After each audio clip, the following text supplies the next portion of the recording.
Welcome to an episode of Pelvic Confessions. I am Dr. Carrie Howe, a pelvic floor physical therapist, and I am joined by my co host and business partner, Dr. Jean Shirakabrad. On this show, we have conversations regarding women's health and pelvic health. In particular, the topics that we cover are conversations that women should have, but too often do not. Yep. Each week we will talk about a topic and present them as confessions. These topics can range from what women have told me that they struggle with in the clinic to some tips and tricks from my perspective to help some women out with pelvic health. All right, before getting into this show, let's talk about the most important thing, Yes. the new mugs.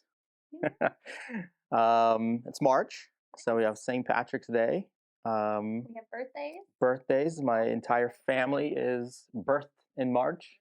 Both kids, wife, me. So it's a busy month. It's a busy month. We're just gonna have everyone one day for birthdays. Like pick a weekend and just celebrate everyone's birthday.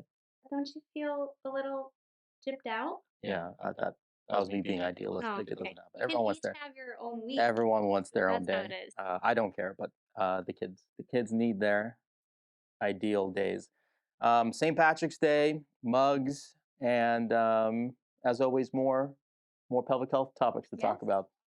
Last few episodes, we talked about we diverged a little bit, and we talked about some of your favorite things. We talked about some tips and tricks strategy wise. If you head over to Instagram, at Restore Pelvic PT, you could see specific videos. If you head over to restorepelvicpt.com, you can read the blog now, where we talked about perineal massage and three different strategies, exercises you can use for painful sex, and a lot more coming. But now we're kind of getting back to this confession area, and on this episode, we're we're talking about bladder health a little bit more. So the patient that talked about this, and this is an interesting way of framing it because it does feel like this sometimes more than a lot of other things. Yeah. So the confession is, I have a small bladder. Now, that's not the symptom, Yeah. right? That's just the feeling that happens because of the issue that is underlying this. Yeah. And what is the issue when somebody says, or could be an issue when somebody says, I have a small bladder? Usually we're talking about urinary frequency. Okay. So What does that mean? women will feel like they have to pee all of the time. So like I have to go. I Gotta go.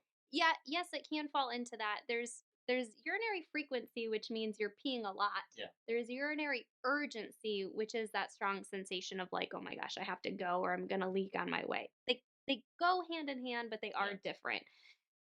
Usually when I'm having a woman come in and say I have a small bladder, or maybe another excuse that it's masked under is I just drink a lot of water. Or coffee. Yeah, or coffee. Yeah, I drink a lot. So these women are constantly going to the bathroom. They're constantly having to have toilet antennas of making sure they know where the toilets are when they leave their house. Toilet antennas. Yeah, toilet antennas. It's like the little radars that they seek out. Women know. If you struggle with this, you know what I'm talking about. It will resonate with them. That's a new one for me, but Yeah. I'll register that Yeah. one. Toilet antennas. But the likelihood that their bladder is actually physically small is rare. Okay, Like, that's going to be my there's follow-up question. yeah. Like, No. is it actually a small bladder? No.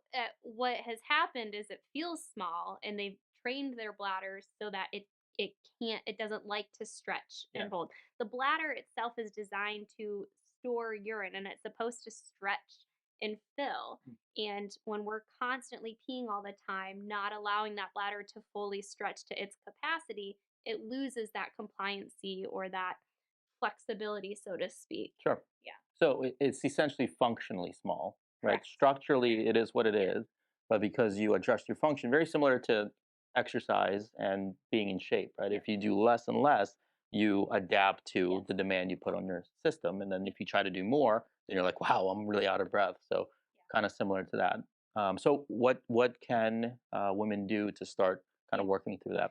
Usually, one of the first things that I'm having women do when they come into the clinic is getting some type of bladder diary. Okay. So, I objectively need to know, how many times a day are you peeing? What does that interval look like? I have some women who the frequency is so high that they're peeing maybe every 45 minutes to every hour during the day. Um, the so just even keeping a general log of what are your urination times and habits. Usually peeing is not something that we think about. We just go when we feel like we have to go. Yeah. And oftentimes we're not super attentive, or maybe we don't even know what is considered normal or healthy urination habit. Yeah. Hmm. I can imagine that being pretty enlightening. Yeah. That it's one thing to think I'm peeing a lot, and then another thing to actually track it and see it on paper and Yep. see those numbers. So once they do that, and once you have that data, what do you do with that information? Yeah. It depends on how the data presents, right? But really, our goal is to get women to be urinating about every 2 to 4 hours during the daytime. So that would be normal urination. You shouldn't be peeing more frequently than every 2 hours, and we really don't want you holding more than 4 hours because there can be extremes, Sure. right? We don't want you peeing too much, but we don't want you peeing too little either. Um, and it just depends on what approach we're going to use to get women to fit into that mold. Sometimes it's just as easy as telling the women to be mindful and say, hey, when you feel like you have to pee, take a look at the clock, see how long it's been. If it's only been an hour and you can wait a little bit, Hmm. then wait, Yeah, and that right? will help with urgency as well, right? It can, Yeah. and maybe. Usually with urgency, with that strong sensation of needing to go, we have to apply a few other different techniques to calm that bladder so that way they can then extend that Yeah, time. which is why you said they kind of go hand in hand Sure. because one can, Feed into the other. yeah, Yeah, absolutely. address the other one. So if you are helping with that and Yep. you're saying, hey, track the time and deal with it a little bit by working urgency, maybe a little Hmm. bit. What is a typical time frame for frequency adapting to? That's a good question. Usually within a couple weeks, we can even see small changes, and that might be even just delaying by 5 minutes. Yeah. It is something you have to be pretty persistent on. I would say urgency more so than frequency, right? If there is that strong need to go, it can be really uncomfortable to have to delay that, even if it's a couple minutes. Yeah. But the more you do that, the more you practice that muscle, essentially, Yeah. the stronger it will get. So I don't expect women within a few weeks to get to normal urination times, but I do expect within a few weeks to be making some adjustments of delaying even by 5 to 10 minutes, or maybe we're at least getting them to the bathroom dry and they're not leaking on the way. Yeah. And I'm guessing if you even delay by 5 to 10 minutes, that probably shaves off a time or two of urinating throughout the day. So it'll Sure. start to chip away Yep. at that journal. But that's why it's so important to have that objective Yeah. information. Yeah. Do you make any changes for how much liquids they consume? Maybe. Good question. Again, that's kind of like a balance of Yeah. it can't be too little, but it also can't be too much. So I think the ratio is somewhere, I'd have to look the specific number, but I want to say it's anything under 64 ounces and anything over, it might be 96 or 82, something. I have these Yes. numbers, we can, but something in that range. You kind of want to be in that sweet spot. Too little can um, not dilute the bladder and it can cause that sense of feeling like it needs to go. Too much, you have to excrete it, Yeah. right? And so that can also cause some frequency. It's kind of like sleep, too little and Yeah. it's not good, too much and it's Yep. not good. Yep. Either way. So as the progression Mhm.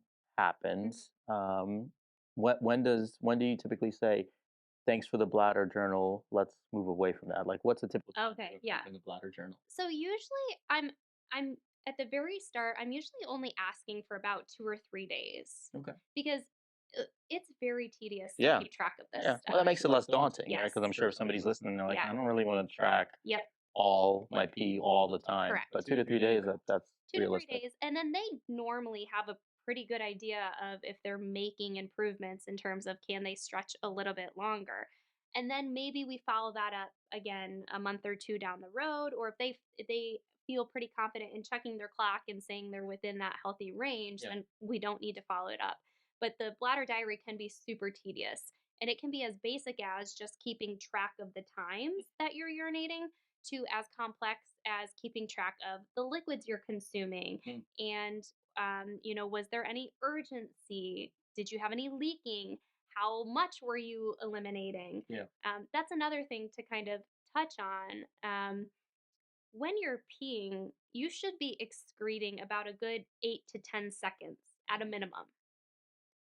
And so if you find that you're the person who goes and sits and just a few dribbles come out, that's telling me that's indicating you're not filling that bladder fully. Good to know. And so that's also a helpful marker for some women. And that might be something that we see improvement in too within a few weeks of now they're actually eliminating urine rather than Yeah. just having a few dribbles. Interesting. So let's finish out with an actual tangible. If Okay. you were gonna make a recommendation of Yeah. how to structure a bladder journal, Yeah. and everyone has an iPhone or some kind of smartphone at this Yeah. point, right? It doesn't literally have to be a journal. It could just be a spreadsheet or notes or something like that. So Yeah. how do you recommend the structure If being? if we're just gonna take a super basic bladder log, keep track of a note in your phone. Mm. Every time you go and sit to urinate, track what time it is or screenshot it. Yeah. And then you can review it at night in the day later on. But that allows you to not only see how long the intervals are between your urinations, but also count how many times a day are you peeing. Yeah. We want about 6 to 8 times during the day for urination. If you're peeing more than 8 times a day, that would fall under urinary frequency. Yeah. And I'm sure this is going to be a question that a lot of women are thinking. If they've been dealing with this issue for years, is there still hope, or is this It's never still too like late. okay? Yeah, it's much like with any pelvic floor issues, it's never too late. And a little bit of mindfulness and awareness and retraining can really go a long way because this can be really debilitating Yeah. for some women. I mean, in extreme cases, I've had clients who live 45 minutes away and have had to stop at a gas station on their way to my office because their bladder has to pee. Yeah. Yeah, Probably also a bit of a self-fulfilling prophecy that if you're always scared of it and always thinking about it, it's top of mind, and then further feeds into that. increased Yeah. nervous system. Yep. All that stuff. So there you go. If that sounds like you, if you have your bathroom antennas up a lot, not to make light of the situation, it is a very serious and, like Carrie said, debilitating. Could be debilitating. But if that is something you're dealing with, I think the big takeaway is one, there are strategies in place that can be utilized, and two is that it's never too late. There's always hope to get better and feel better with this. So if this sounds like you, or if you're intrigued, you could head over to restorepelvicpt.com. If you're in the Howard County, Ellicott City, or anywhere close by area, you can schedule an appointment with Dr. Carey. If you're in Maryland at all, you can schedule a digital appointment and consult with Dr. Carey. If you head over to Instagram at Restore Pelvic PT, you can see a little bit more snippets, a little tidbits, suggestions, and ideas of how to be a little bit healthier regarding pelvic health. And we'll branch out. I'm sure we'll have some more little videos for you as well. As always, thanks for tuning in. Dr. Jean Shirakabrad here with Dr. Carey. Thanks for watching Pelvic Confessions. Cheers. Cheers, Irish. Look at the Irish.